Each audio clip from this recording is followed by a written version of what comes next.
Talk. So, hello, this is Father Bruce Wilson with Coastal Bend Community Empowerment, and I'm with some of my friends from one of my favorite communities, the Homeless Helping Homeless, and in particular, the peer advocate team of the Homeless Helping Homeless. And I'd like to introduce Rose, or ask her to introduce herself, and then we have a new friend that I'm going to ask her to introduce, who has his story is important, particularly for where we are now with a team you'll hear more about called the Ending Homelessness Team. And so, I want Jeremiah to be able to talk to our team. So let me get Rose to introduce herself first. Hi, it's Rose. We were out doing some errands today, in particular making some steps forward for myself. I was applying for SNAP benefits, also for housing. And while I was in line at the food stamp office, I was drawn to a certain somebody and made small talk. Within that small talk, we engaged in a conversation. Well, we got to know one another, and because you were in line for like 30 minutes. Yes, I did my application, and I was in line for a good 30 minutes.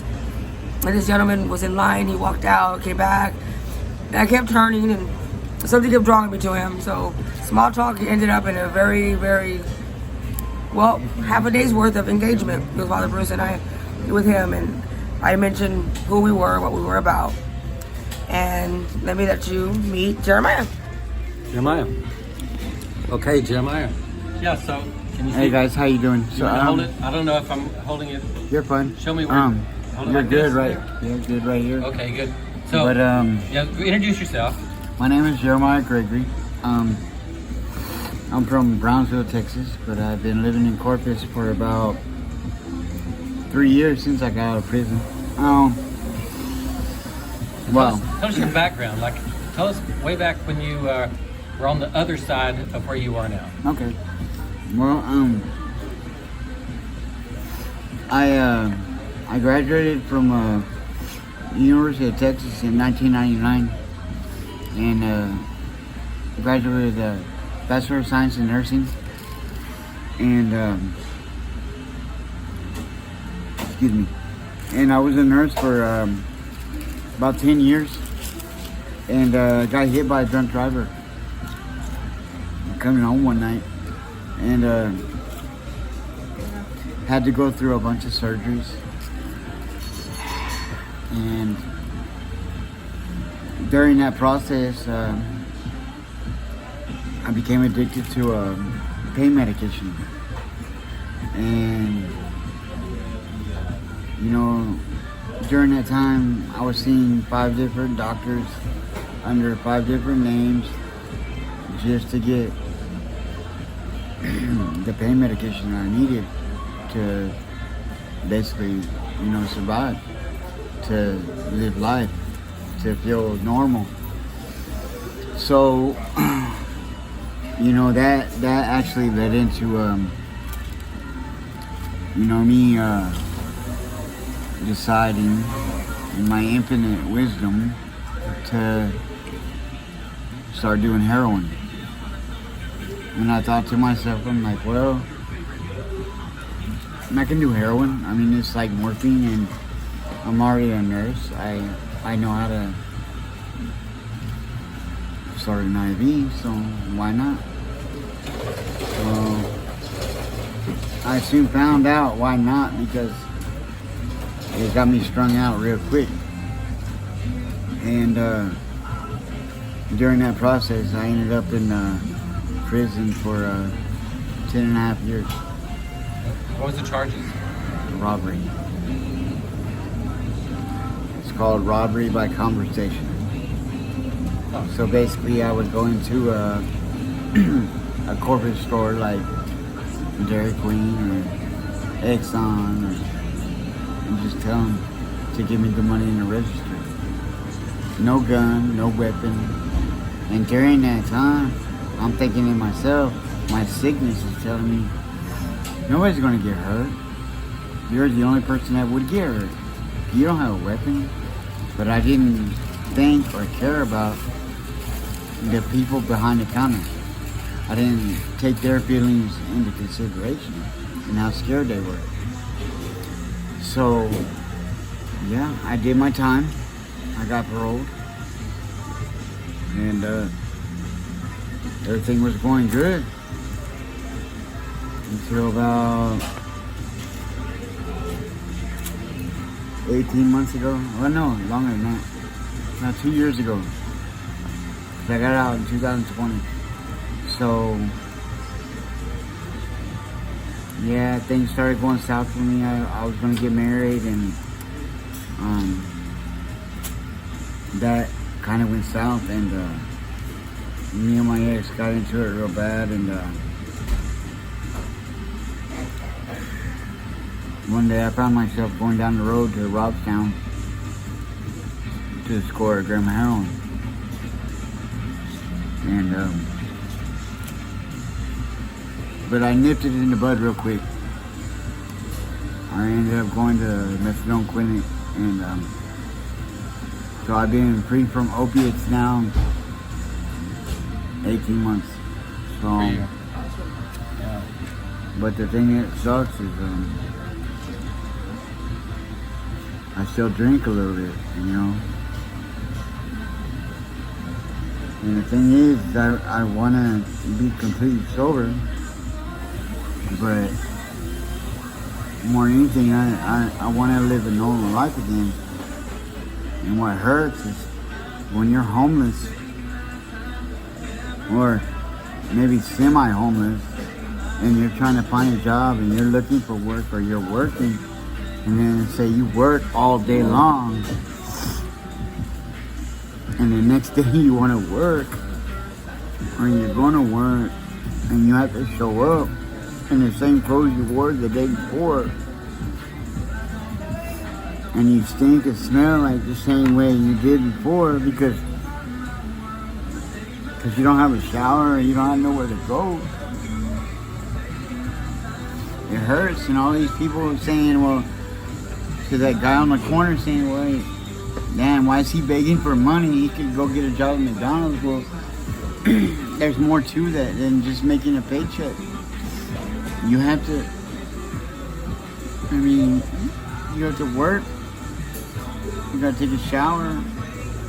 Just basic human needs, you know? And those people don't have it. We don't have it. It's not like we can go take a shower whenever we want. If it wasn't for the kind of this gentleman right here, I wouldn't be eating food right now. I'd be praying that I could maybe find enough money to get a ramen soup, you know? Like tomorrow, I have to wait to have a meeting with somebody just to see if I can have a roof over my head, when I could be working to make sure I have a roof over my head.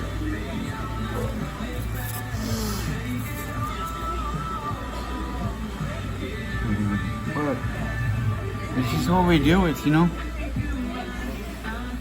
It's the decisions that we made, so. And unfortunately, you know, it hasn't been all that great, so.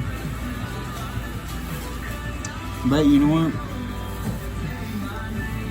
I have faith in God. And with the grace of God, I know that He'll lift me up out of this. And I know I'm going to be okay again. I'm glad you can say that. And can I ask you a question now that is very relevant to our ending homelessness discussions that we're having? And I'm gonna lead off by saying that in several of our meetings, we've had some confusion between ending homelessness and ending addiction, and those are two different things. Our team, the focus of our team is ending homelessness. The focus of our team is not ending addiction, and I'd like to talk about that. But can I get you to start us off on that conversation, the difference between ending homelessness and ending addiction? Sorry, I have a full mouth, but Is it? it's totally two different things.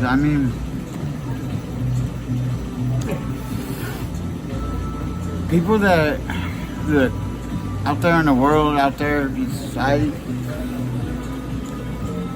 people are addicted to many different things. Okay. Yeah. People are addicted to many different things,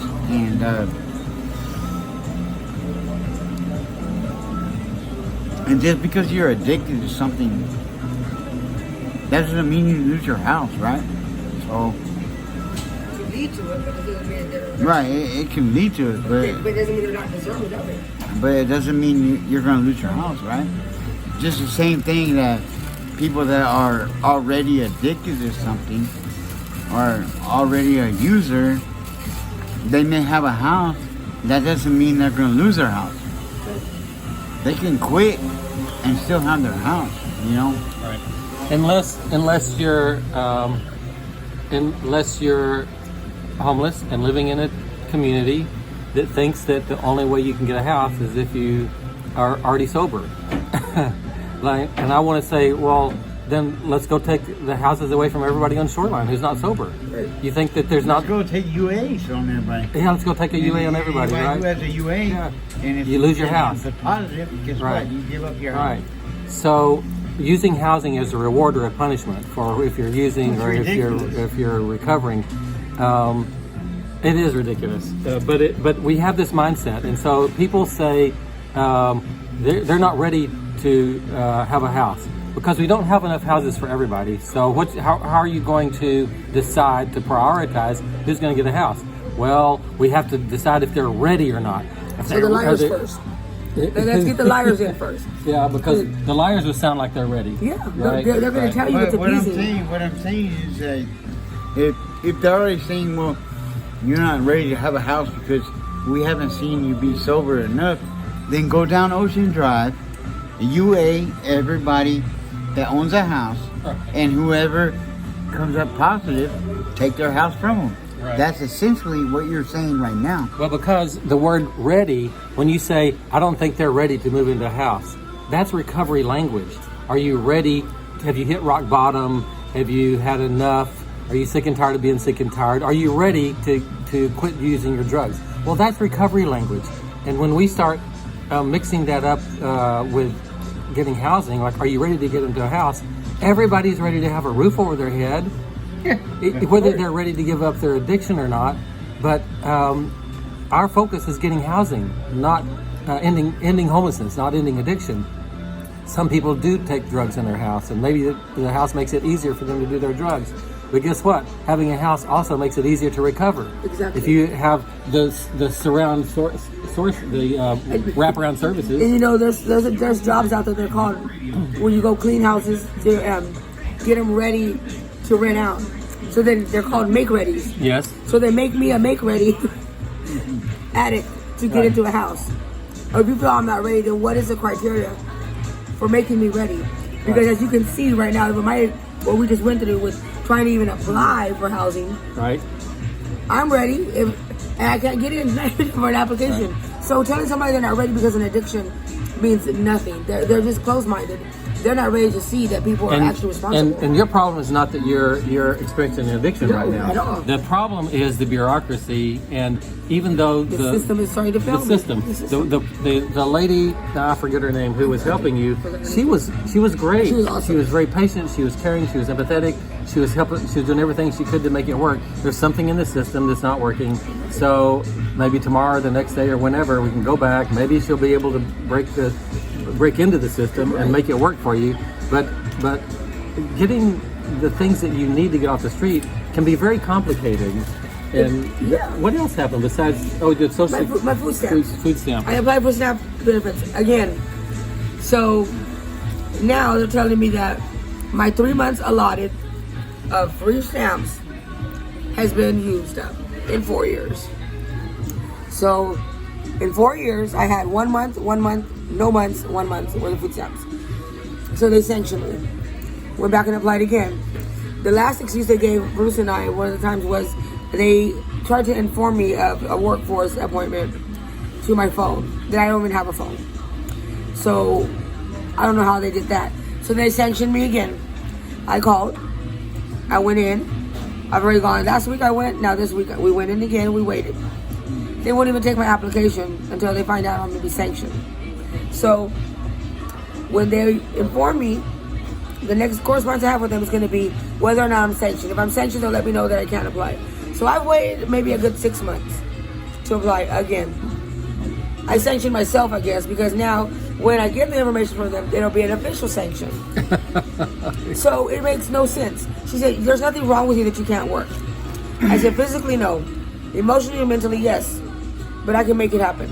However, I said, there's other people, and I'm glad that I went through this because I know what my parents are going through. There are other people out there that identification restoration, that is where the buck stops for all of us. And that's because if it wasn't for Father Bruce assisting me in having colored copies on like a Scanned it in my computer. right, it's a scan of them, I wouldn't even be able to apply for assistance from public assistance, housing, jobs. So how is it the normal? Well, what happened to your identification documents, your ID and everything? 3 days after I received them and was happy after 2 to 3 years of waiting for this. Miss Elizabeth, my lizard, Lizzie Liz, On the street, my peer, my street sister, had a breakdown one night, and while I was asleep, stole my wallet and cut it all up. Cut up the inside of the wallet, cut up my social security card, my ID. It's the crab effect, which we would love to reverse. Instead of pulling people down into that boiling water the way crabs do, let's pull them out of the water. Yeah. And I understand Liz has mental issues. Her mom comes and helps her out, and she has a support system now. Liz is not acting up the way she used to. Even then, Liz has been hurt a lot. She has faced a lot of the terror that's out there, and she's a very strong woman. But when she's not on her meds, it's hard. Any other person on the street would have tried to beat her up. I have a receiving heart, and I've received an open heart, an open mind, and I know what it is to go through these things out there. I forgive her. She's my friend to this day. She needs food, I give it to her. In fact, Liz sent me some food yesterday.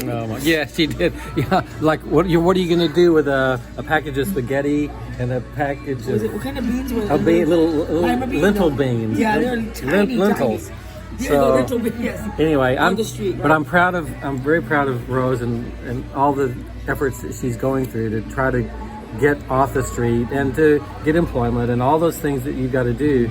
But it's taken a while for Rose to have the self-regulation and the stability to be able to do what she's doing now. Now I have a question. Yes. Does this mean I'm not ready? Exactly. Okay, so we're back to that again. So how do you know if someone's ready? We do have a system, and we were talking about this yesterday. You remember the system that is in place that people should be using if they don't have enough affordable housing or shelters or whatever. Who goes first? For me, thinking about everybody out there, and I know everybody, and Hannah, she realizes that, because I really do. You take a walk with me down the street, I know everybody that is homeless. I try to make that a goal of mine. So for me, thinking about my peers and the community I live in, anybody that has income. So, governing body, if you are watching this video, think about it. Anybody that has income, whether they're working, if it's a steady income, or receiving SSI disability, the retirement disability, whatever. For case workers that work for these places, if you get you're chronically homeless, you can get a check for disability. So, regardless, once you get that check, where's your case management? Case management should go in and make sure they have somewhere to live. But you're going to also have those who are vulnerable, mental health, single women, families, children. I think the youngest one that I've met has been 12 years old out here on the streets by themselves. And the key word there was vulnerability, and we talked yesterday about the vulnerability index, the SPDAT, Yes. And I can't even remember what that all stands for, but it's a prioritization decision tool. Yes, so they're vulnerable, they need to go. They need to get in the house. Yes. So instead of saying, are they ready, we need to ask, are they vulnerable? Or are they not vulnerable? And are they okay? Are they okay? Are they okay? Yeah. Not vulnerable, not ready, not this and that, but are they okay? Well, are they okay to go out there? Are they okay to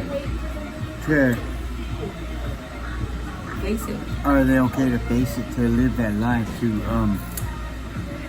face reality? Right, and that's what we're talking about actually. But the word that's used by the Housing and Urban Development, the process that's been used now for many years, which could change, but it's been very helpful. It's been very successful.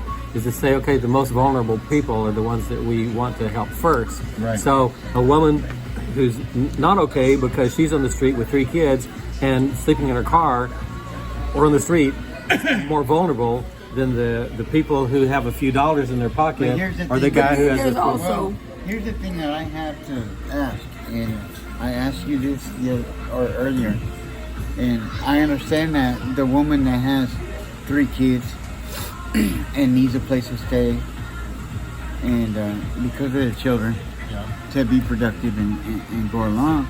But what happens with the man that he has 3 kids, him too. He would but they don't live with him, but he's trying to make a way to support them, but he has to have a roof over his head too.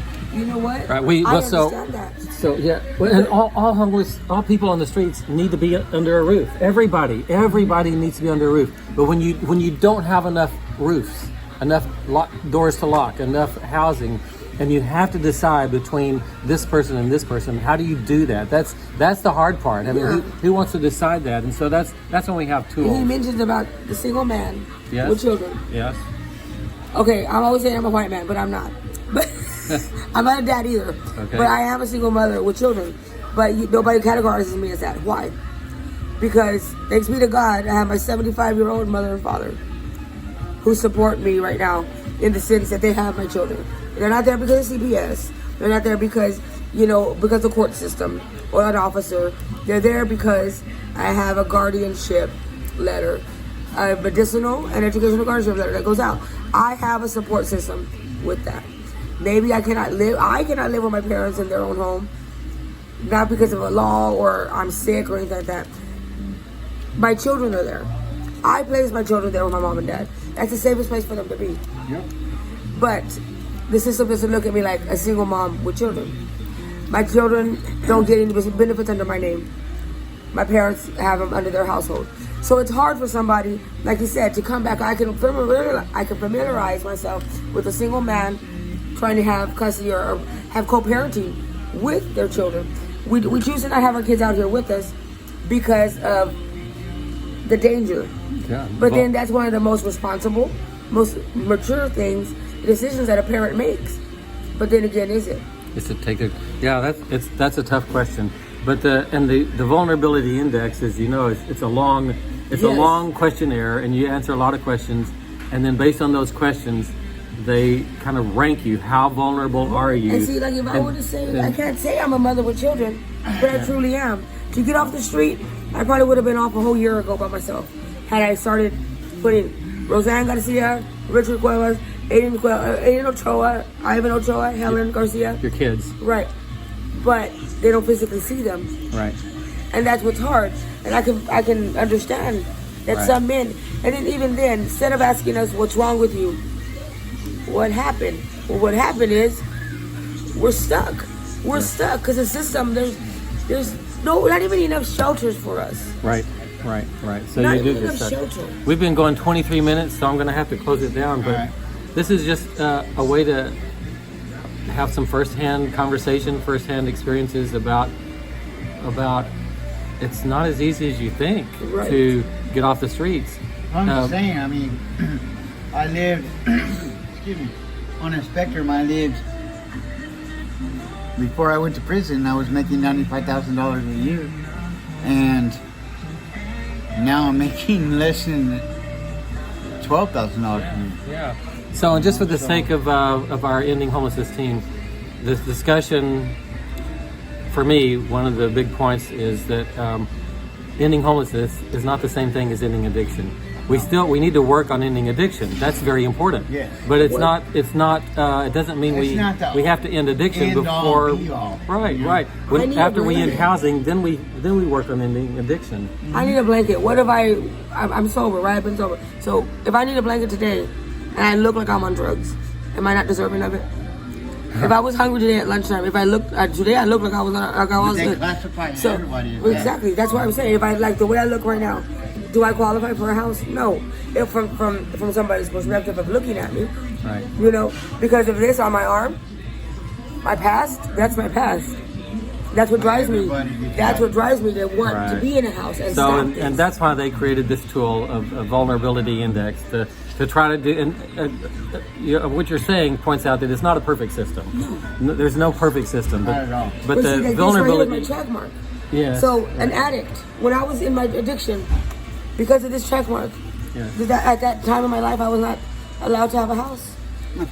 You know, because you're an addict, Rose. So unless you stop having check marks. Oh yeah. Oh, I see what you're saying. Unless you stop doing right, that right. needle on your arm, you Right, know what? right. You're not deserving. So of a house. using a house as a reward or a punishment system, like we'll reward you with a house if you're not using, and then if you do start to use, we're going to take it away from you. So a house becomes reward and And punishment. that goes back to what I was saying about go up and down Ocean Drive.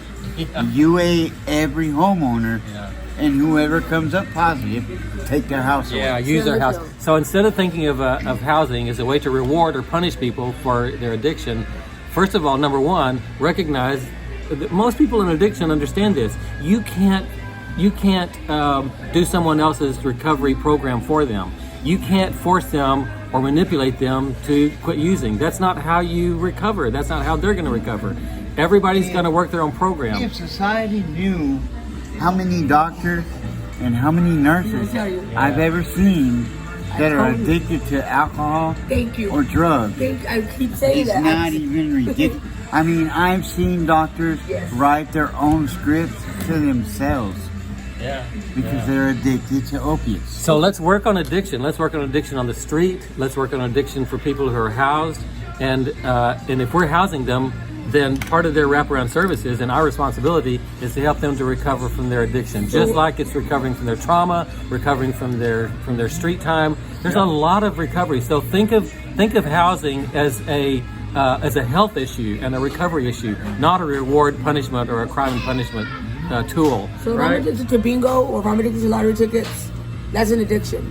Yeah. So does that mean those people that go to bingo and lottery, they're not allowed to have a house either? Well, if it's So harmful to well, you, that's what I'm saying. and there is an There's element all of harm. kinds of addictions out Right, there, but right. the first things first is housing first. Yes. You're gonna have somewhere safe, have somewhere to put your energy into.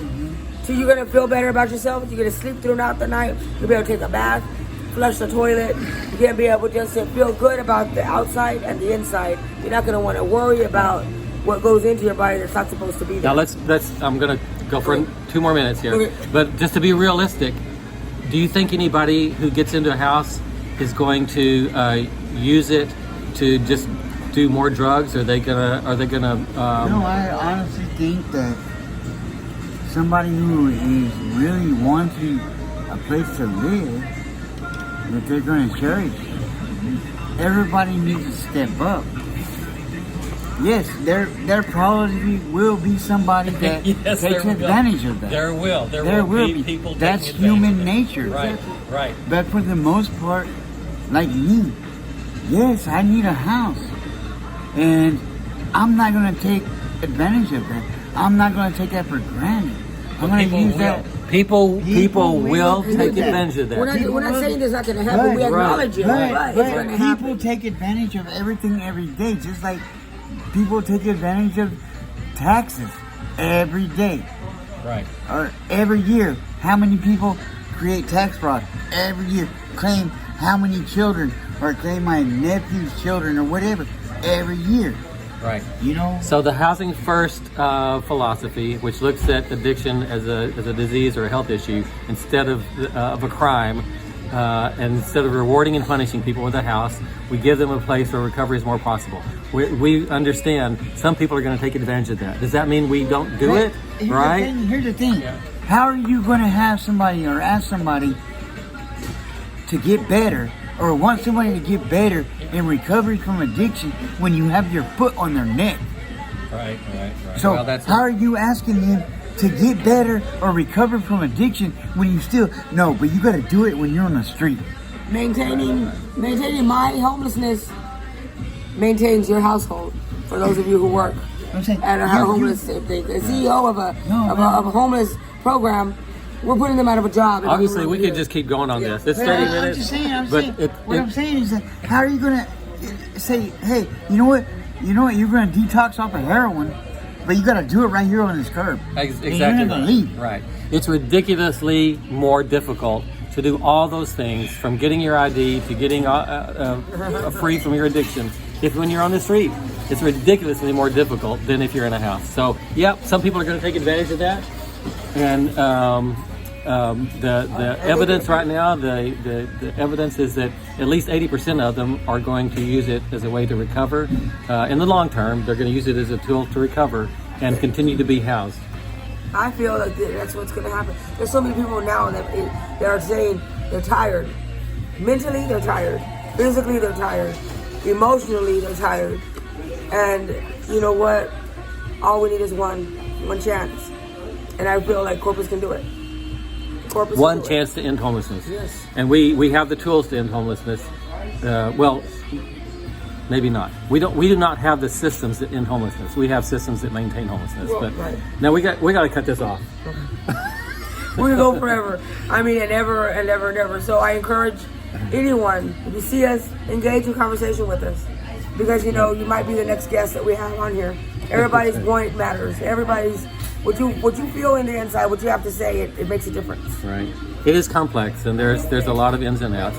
Jeremiah's already walked over to the counter, so he's gonna go smoke his cigarette. Too dramatic. Okay, thanks for listening. I know this turned out to be longer than I expected, but thanks for listening, and I hope this stirs some discussion, some helpful discussion amongst ending homelessness team. Thank you very much.